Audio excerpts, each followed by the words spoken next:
Iniciamos agora então o último filo do reino animal, o filo dos cordados.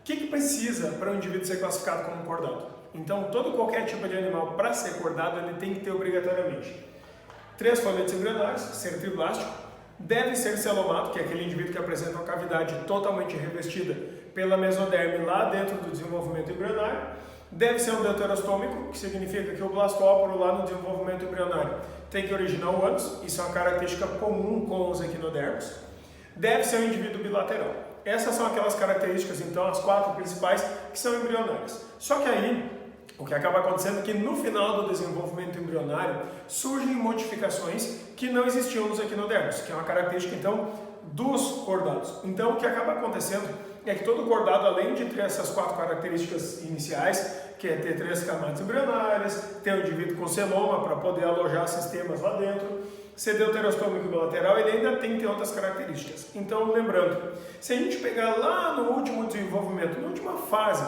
do desenvolvimento do embrião, que é quando o nosso fetinho está lá desenvolvendo nesse estágio aqui, se a gente fizer um corte transversal assim, o que a gente enxerga é essa estrutura da neurula, que é aquela última fase do desenvolvimento embrionário. Só que aí, nessa neurula, quando se trata de um cordado, a gente vai encontrar nesse estágio, vai ver nessa fase aqui, algumas características que são aí sim exclusivas dos cordados, típicas dos cordados que não tem nos outros filos, que é o seguinte, a gente vai encontrar uma notocorda. A gente deve lembrar que a notocorda é aquilo que garante que o nosso feto, na fase do embrião final, fica com essa forminha assim, né? Parecendo um seio assim virado. Quando acontece isso se deve a uma estrutura de sustentação aqui, ó, chamada notocorda, que depois vem a ser substituída pela coluna vertebral naqueles que vierem até isso. Então, a notocorda é a primeira estrutura que tem que ter, além das 4 iniciais embrionárias, para ser cordado. Além da notocorda, a gente tem a segunda coisa importante, que é o tubo nervoso dorsal, também chamado de tubo neural, que é essa estrutura aqui que está em vermelho, bem em cima, que passa no dorso. E aí é que é uma grande importância. Nos cordados isso fica no dorso, fica no meio das costas, em cima, tá? Então, o tubo nervoso no dorso ou o tubo nervoso dorsal. Aí, a gente ainda encontra nesse estágio de neurula fendas faringianas, que podem ser chamadas também de fendas branquiais da região da faringe ou fendas faríngeas. Então, essas fendas faringianas, elas na verdade são cortes que a gente vai ter nesta região, que são esses 3 cortezinhos aqui, e que enquanto a gente está dentro da água, lá dentro do líquido materno, no líquido amniótico, na verdade, basicamente o que a gente vai ter ali como atividade respiratória é uma troca gasosa branquial. Sendo assim, para aqueles animais que permanecerem dentro da água, esses cortes da brânquia permanecerão como brânquias e vai virar uma brânquia adulta, que é o caso de todos os tipos de peixes. E para aqueles animais que forem viver na terra, o que acaba acontecendo é que essas estruturas elas fecham, fundem e acabam ou originando estruturas adaptadas como as cordas vocais, que é o nosso caso, ou então o que acaba acontecendo é que esses cortes se fecham e aí o sistema respiratório pulmonar assume como o principal sistema. Então, essas fendas faríngeas são chamadas de fendas branquiais na região da faringe, que é bem nessa região do nosso pescoço. Então tá aqui, ó, não é visível porque aqui está um corte, né, mas por fora, lá no nosso embrião, no último estágio embrionário, já dá para ver. Além da gente ter esses cortes aqui, a gente sabe que nesse estágio o sistema digestório ele já tem um início, que é a parte da boca, já tem um fim, que é o final com o ânus, né, o final do sistema digestório. Então, logo após o final, a gente tem uma continuidade da porção então, do tubo neural e da notocorda. Esse pedaço aqui, para alguns animais que desenvolvem rabo, vai formar o rabo. Para aqueles animais que nem nós, que somos bípedes e que não temos mais o rabo, esse pedaço ele atrofia e acaba ficando fundido e fechado, que é o que nós temos no final da coluna, que é o cóccix, né? No meio dos nossos 2 ossos que compõem o quadril. Então, o que acaba acontecendo é que esse pedacinho aqui, que é a cauda, na verdade é uma cauda pós-anal, significa depois do ânus tem uma sequência, tem uma continuidade. Só que, lógico, para nós, pessoas, isso aqui acaba não desenvolvendo na fase de vida adulta, então o nosso corpo modifica e acaba terminando junto. A parte da cauda pós-anal fica fundida e a partezinha do lado que vai ser o poro do ânus. Então, para animais como a vaca, para animais como, por exemplo, o lagarto, para animais que apresentam o rabo, o cachorro, por exemplo, isso aqui desenvolve. Então, a cauda pós-anal pode ou não permanecer na fase de vida adulta. Às vezes ela não permanece, como é o nosso caso, mas na maioria dos animais vai ter uma cauda. Se tu pegar na galinha, lá também tem um rabinho pequenininho, né? Que é aquela sambiqueira da galinha. Então, esse pedaço todo aqui, a cauda posanal também está presente. Então, além de ter esses 3, 4 caracteres aqui iniciais, obrigatoriamente tem que ter notocorda, tubo nervoso dorsal, que é o tubo nervoso, né, o sistema de neurônios, e depois vira medula, e aí fendas faringianas. A cauda posanal também aparece no embrião, mas depois tende a desaparecer nos adultos, pelo menos para uma parcela dos indivíduos que pertencem a esses animais. Sendo assim, a gente sabe que todos esses caracteres aqui vão permitir que os animais, então, desenvolvam sistemas melhores. Por exemplo, a notocorda vai ser substituída pela coluna vertebral. A partir desse estágio da neurula, começa uma fase chamada histogênese e organogênese, onde os tecidos adultos começam a ser desenvolvidos, então deixa de existir endoderme, mesoderme e ectoderme e passarão a existir, então, tecido epitelial, tecido conjuntivo, tecido muscular, tecido nervoso, aí surgem os tecidos adultos e esses tecidos começam a formar sistemas, como é o caso, então, do sistema digestório, sistema nervoso, sistema respiratório, né? Então, todos os tipos de sistemas surgem a partir desses tecidos. Então, passarão a partir de tecidos embrionários a surgir tecidos adultos e dos tecidos adultos, formação de órgãos e sistemas. Então, o que acaba acontecendo é que a notocorda vai ser substituída pela coluna vertebral, a parte do tubo nervoso dorsal vai ser substituído pelo cérebro e pela medula, então pelo sistema nervoso mesmo, a parte toda das fendas faringianas ou vão virar brânquias adultas ou vão virar pulmões adultos e a parte da cauda posanal ou vai virar os últimos ossinhos da nossa coluna, que são o cóccix, e ainda em outros animais pode realmente virar cauda. Significa que essas estruturas podem ou não evoluir para sistemas mais complexos. Então, justamente por causa dessa característica, o que acaba acontecendo na prática é que nós vamos subdividir os cordados taxonomicamente, então agora vem aquela subdivisão taxonômica e sistemática, vamos dividir ele primeiro em 2 grandes grupos, que seriam então os subfilos. Nesse caso, o subfilo dos cordados é subdividido assim, os cordados que vão manter esses 4 caracteres aqui, notocorda, tubo nervoso dorsal, fendas faringianas e cauda posanal, vão manter isso para sempre, eles nunca vão trocar isso por estruturas adultas, e esse grupo que nasce, cresce e morre com estruturas primitivas e embrionárias sem evoluí-las é o grupo dos protocordados. Nesse caso, os protocordados ou cordados primitivos, vamos chamar assim, eles na verdade ficam sendo organizados assim porque eles mantêm essa característica de indivíduo embrião para a vida inteira. Ele morre como se fosse um feto. Agora nós temos um outro grupo, que é o grupo de indivíduos que vai ter a substituição de características embrionárias por características modernas, adultas, mais resistentes e complexas. Nesse caso, chamado então de craniados. Antigamente os craniados eram chamados de vertebrados, tá? Então hoje não se usa mais. Os vertebrados são alguns desses indivíduos. Então o que acaba acontecendo é que os craniados são indivíduos que vão substituir a parte da notocorda por uma coluna, a parte do tubo nervoso dorsal por uma estrutura de medula de verdade. Então, eles fazem essa troca. Então, a primeira grande divisão é essa. Sim, indivíduos protocordados, indivíduos que são indivíduos que não vão substituir, e os craniados que também podem ser chamados de eucordados ou cordados verdadeiros, que vão fazer essa troca por estruturas adultas. Sendo assim, o que acaba acontecendo é que os protocordados têm divisão em 2 grandes grupos. Primeiro, os urocordados, também chamados de tunicados, que são indivíduos que são cordados porque têm todos os caracteres iniciais, só que eles são indivíduos que acabam ficando com isso. E eles acabam tendo uma forma de vida séssil, que significa ficam grudados no fundo. Esses indivíduos, então, acabam formando um primeiro grupinho bem primitivo, bem simplificado e que tem forma de vida filtradora e que vive associado ao chão. O grande exemplo que nós vamos ter de urucordado é um bichinho bem pequenininho chamado de assídia.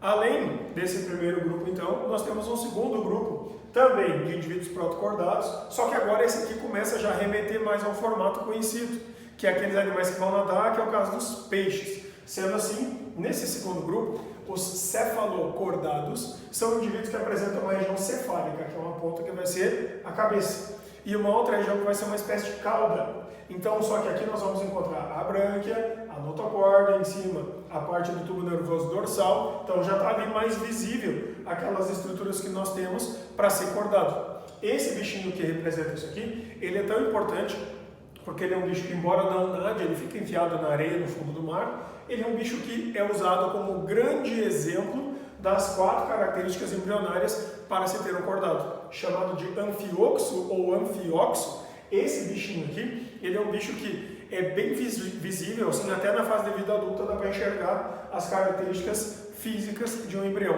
Então, ele é importante porque ele é usado como um grande modelo para representar esse estágio e essa fase da neurula. Então, fica bem visível no corpo dele. Então, a partir daqui, vai surgir um grupo de animais que vai ter um corpo parecido com isso e com essa posição, com uma cabeça, com brânquias na frente e a parte toda do sistema nervoso de sustentação vão aparecer no dorso, que é o que vai acabar acontecendo com os peixes. Então, desse grupinho aqui, evolui-se para um grupo que vai ser um ancestral de peixes depois. Então, urocordados e cefalocordados são os 2 grupos que estão contidos, que fazem parte dos protocordados, ou seja, aqueles que vão permanecer com características embrionárias. E então, evolui a partir desses um grupo de indivíduos que troca as características embrionárias por caracteres adultos, por caracteres mais complexos, que é o grupo dos craneados. Dentro dos craneados, que significa com crânio, né, com cabeça, eles têm uma cabeça bem definida e depois, normalmente, uma região posterior. Cabeça, então, é sempre a região anterior, a parte da frente. E aí, a posterior, a porção do fundo, a parte de trás. Sendo assim, nos craneados, a gente tem 2 subdivisões. Aqueles que permaneceram assim, como o anfioxo, com uma abertura frontal, que vai fazer a passagem para dentro do sistema digestório, que nós chamamos de boca, e fica circular. Então essa boca que está aqui, ela na verdade é uma evolução do primeiro arco de brânquias. As brânquias formam arcos assim, só que quando eles ficam para frente, eles formam uma estrutura rígida e circular da boca. Então, aqueles indivíduos que evoluem substituindo caracteres embrionários por caracteres adultos, mas que mantêm essa boca em forma de círculo virada para frente, formam o primeiro grupo de craneados, chamado de ciclóstomos, ciclostomados ou agnatos, que na prática, em português, significa dizer que os ciclóstomos são indivíduos que têm a boca em forma de círculo, em forma circular, a boca é redonda e aberta. Ela nunca fecha, ela não tem como morder, então ela é uma boca redonda e aberta o tempo inteiro. Então ela só serve para sugar comida. Nesse caso aqui, nós temos então 2 grandes grupos de indivíduos que são os mais famosos e a gente já poderia dizer que eles são assim os bisavós dos peixes, tá? Assim extraoficialmente falando, que são as lampreias e os peixes bruxa.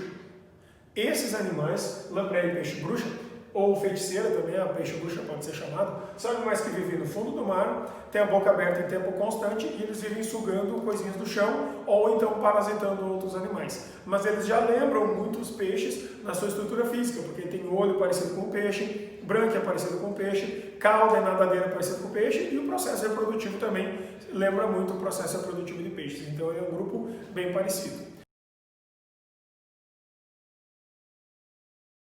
A partir do momento, então, em que o segundo arco branquial migra aqui para frente, forma-se uma estrutura agora com 2 arcos, um por baixo e um por cima, formando uma estrutura que pode ter capacidade de morder. E então, a partir do surgimento de uma parte de baixo móvel, para poder morder, forma-se uma mandíbula. Então, a maxila, a parte de cima, a mandíbula, a parte de baixo, agora com capacidade de morder. Quando surge essa capacidade de morder e a boca ganha mobilidade, o que acaba acontecendo é que a gente deixa do grupo de animais que tinha a boca em forma de círculo ou forma circular e passa a ter indivíduos com mandíbula, chamados de gnatostomados ou mandibulados. Então, gnaton significa mandíbula, tá? Que é essa parte de baixo da boca. A parte de cima, que é fundida, ela é inteira, assim, a parte de baixo é que vai mexer. Então, quando surgem os gnatostomados, a gente divide esses gnatostomados, ou indivíduos com mandíbula móvel, em 2 grandes grupos. A primeira superclasse, que é a superclasse peixes, ou piscis, onde nós vamos ter a superclasse dos peixes, que são indivíduos que podem ser condrictes, ou chamados peixes cartilaginosos, que vão ter toda a sua estrutura em forma de cartilagem. Por exemplo, o tubarão e a raia. Então, quando a gente come em restaurante, por exemplo, filé de peixe, filé de cação, filé de merluza, isso na verdade é filé de peixe cartilaginoso, é um tipo de tubarão. Quando acontece isso, esses tubarões são tubarões pequenos, tá? Que na verdade não tem na sua estrutura um osso de verdade. O que acaba acontecendo é que esses peixes que a gente come muitas vezes são exemplos de tubarão, tá? Ou de raia. Então, em especial, o cação é muito vendido, né? E as raias também são muito vendidas para fazer carne. Eles vendem como carne de peixe, porque é um peixe. Só que é um peixe cartilaginoso, então não vai ter aquele risco de tu morder o peixe e ter um espinho no meio. O espinho seria o osso do peixe, né? Então, não existe isso. Então, o grupo dos condrictes tem esqueleto totalmente cartilaginoso. E depois, o grupo dos osteictes, ou peixes ósseos, que são aqueles que vão ter estrutura óssea, aí sim com espinhas. Nesse caso aqui, a maioria dos peixes. Se vocês não tiverem certeza de o que é o peixe ser condricte ou osteicte, chuta que é osteicte. Por quê? Porque é mais provável. Tá? Aí dentro dos osteictes nós temos alguns tipos de animais que são assim, anômalos. Por exemplo, o cascudo, que é um tipo de peixe que o pessoal chama de peixinho limpa-vidro de aquário. Aquele lá é um osteicte. Outro exemplo, um que é bem exótico, o cavalo marinho. O cavalo marinho também é peixe. E ele tem nadadeiras como dos peixes ósseos. Ele é um peixe ósseo também. E o que não se pode confundir, golfinho não é peixe, baleia não é peixe. Esses são lá do grupo dos mamíferos. Só que eles têm um formato até, de certa forma, semelhante, né? Então, cuidar para não confundir essas coisas. Então, peixes são dois grupos. Os peixes cartilaginosos, que estão mais atrasados na linha evolutiva, existem os motivos para isso aí que serão analisados depois, e os peixes ósseos, que estão mais para frente dentro da linha evolutiva, são mais modernos e que apresentam uma estrutura totalmente óssea. Então, traíra, lambari, salmão, carpa, piava, tilápia, todos esses tipos de peixes assim comuns, todos eles são osteictes. Então, a partir das nadadeiras que os peixes têm, começam a evoluir, depois de milhões de anos, estruturas mais rígidas e ósseas, tornando as nadadeiras mais rígidas, permitindo que os animais apoiem a nadadeira no chão e botem a cara para fora d'água. Por que o animal ia querer ir para fora d'água se está tão bom lá dentro? Porque está muito cheio de indivíduos lá dentro da água e talvez fosse necessário viver num lugar mais tranquilo, onde dá para comer melhor sem correr o risco de ser comido. Então os indivíduos começam, provavelmente por uma necessidade alimentar, a procurar ambientes diferentes. E é o que acaba acontecendo, que surgem adaptações aleatórias que facilitam esse tipo de coisa. Quando acontece isso, certamente por mutações, começa a surgir um grupo de animais então que consegue viver na água, mas se arrasta até o ambiente terrestre, come e volta para viver na água, reproduz na água. Então a vida dele é na água, mas ir à terra permite ele ir lá, pegar comida no lugar onde é que os outros não vão, então ele tem mais vantagem. E assim surge um grupo de animais com membros primitivos, com uma certa capacidade de deslocamento, mesmo que por arraste, dentro do ambiente terrestre. Então surge a superclasse dos tetrápodes, que significa tetra, 4, podes, pé. Então indivíduos com 4 membros locomotores. E aí origina o grupo dos anfíbios. Esses anfíbios são animais que são representados hoje pelo sapo, rã, perereca, salamandra, vou pegar um outro exemplo, um chamado de axolote ou axolote. Aí a gente tem também um outro chamado monstro de gila. Aí nós temos um outro tipo chamado de cobra cega. Todos esses aí são do grupo dos anfíbios, que significa é aquele bicho que é o elo de ligação, é a linha da transição da água com a terra. Eles estão na água ou estão na terra? Estão na água. Por quê? Porque existem mecanismos na vida dele, como a reprodução e a respiração, que inibem a ida dele de vez para a terra. Então, somente quando a gente tiver essa grande modificação que permita ir de uma vez por todas para a terra, é que eles realmente saem. Então, os anfíbios ficam limitados, até porque o nome anfíbio significa, né, duas vidas, uma vida ligada à água e outra ligada à terra. Então, ele está na zona de transição. Agora, quando os indivíduos ganham essa adaptação que permite a eles fugir e sair da água de uma vez por todas, aí sim, adeus à água, vamos viver na terra.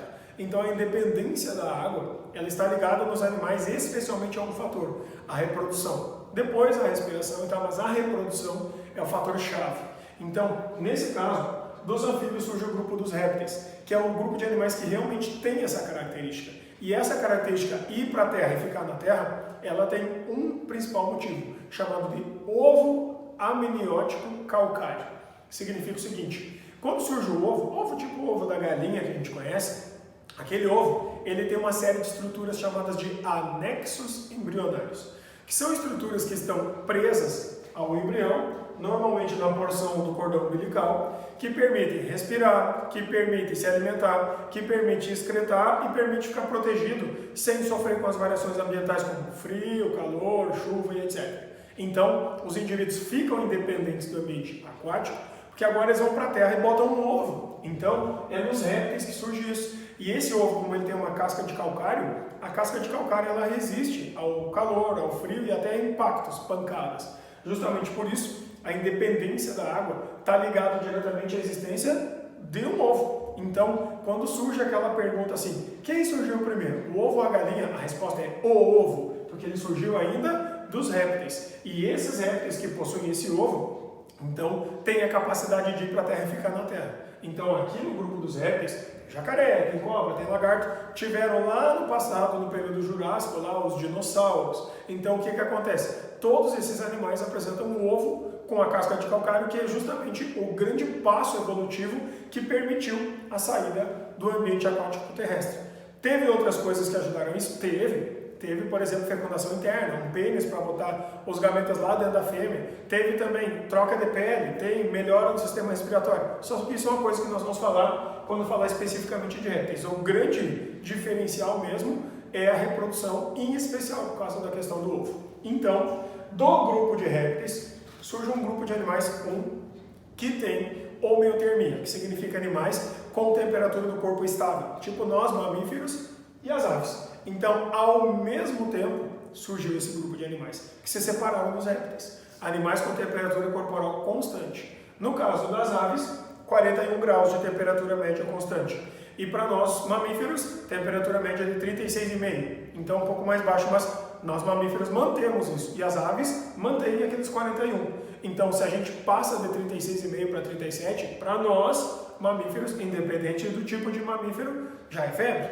Agora, se a gente baixa de 35, já é considerado hipotermia. Então, ou tu morre de subir demais, ou tu morre de subir de menos a temperatura. E aí o que acaba acontecendo é que começa a falhar um conjunto de proteínas e enzimas no teu corpo que podem te levar à morte. Por isso que a temperatura não pode oscilar demais, nem para aves e nem para mamíferos. O que, de certa forma, nos limita em determinados locais. Por exemplo, não dá para a gente viver no deserto se a gente não tiver um corpo adaptado para isso. Porque daí tu começa a ter muita temperatura e o teu corpo morre. Então, assim como o frio também. Não dá para ficar no frio por muito tempo, porque se a gente não tem uma adaptação, a gente perde calor por meio e aí a temperatura baixa e as tuas proteínas param e o teu corpo morre de novo. Então, a gente vive em zonas onde a temperatura oscila menos, onde nem é quente demais e nem é frio demais, para manter esses 36,5. Vale para as aves também. Então, ter pelos, ter gordura, esses tipos de coisa começam a ajudar a manter a tua temperatura estável.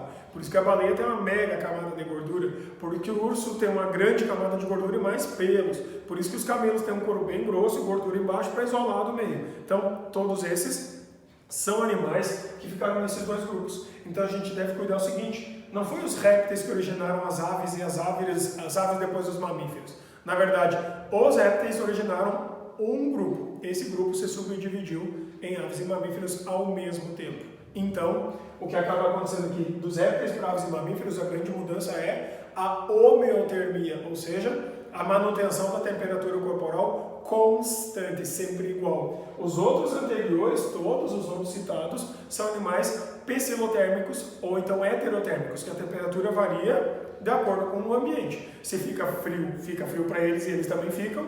Se fica quente para eles também ficam quentes. Então, o corpo deles é regulado pelo meio, pela temperatura ambiental. Significa que o controle de temperatura para esses animais todos, até o grupo dos répteis, é um controle ectotérmico, externo, do lado de fora. E o controle de aves e de mamíferos é um controle interno, endotérmico. Então, nesse caso, os endotérmicos, que são animais que são controlados pelo próprio lado interno, são aves e mamíferos. E aqueles que vão ser controlados pelo lado externo, o lado de fora, são os ectotérmicos. Então, a endotermia ela é encontrada nos animais homeotérmicos, que significa os que têm temperatura sempre igual. A ectotermia é encontrada nos animais heterotérmicos ou psilotérmicos, que são dos répteis para trás, que significa que a temperatura pode ficar variando. Então, Esses animais, os heterotérmicos, os que variam de acordo com o meio, tendem a ter um mecanismo de controle que vai variar mais com o meio. Então, a atividade biológica deles, ela coincide com o aumento de temperatura. Então, eles passam normalmente o inverno hibernando, quietinhos, de boas, e aí quando chega o verão, a primavera, eles começam a ficar mais ativos. E aí eles começam a ter reprodução e todas as outras atividades em índices maiores nesse período do ano. Então, essa subdivisão aqui dos cordados, ela pode ser vista também de forma sistemática, ou seja, através de um cladograma, de uma filogenia, aonde nós temos aqui no pedaço de baixo o ancestral do indivíduo, um cordado ancestral. Esse cordado ancestral, então, subdividiu um primeiro grupo, indivíduos aqui do primeiro escalão que mantêm as características primitivas. Então aqui, ó, esse indivíduo aqui tem uma ramificação separando os protocordados. Aí, o que acaba acontecendo é que quando surgem indivíduos que vão substituir as características por características adultas, surge todo um outro ramo. Esse outro ramo grandão aqui, ó, é o grupo dos eucordados ou craniados. Tá? Então, esse grupo dos eucordados ou craniados está dividido em animais que ficam com a boca sempre aberta, que é os agnatos ou ciclóstomos. Depois do ciclóstomo surge então um grupo inteiro de indivíduos que começa a ter a boca com mobilidade, os mandibulados ou gnatostomatos.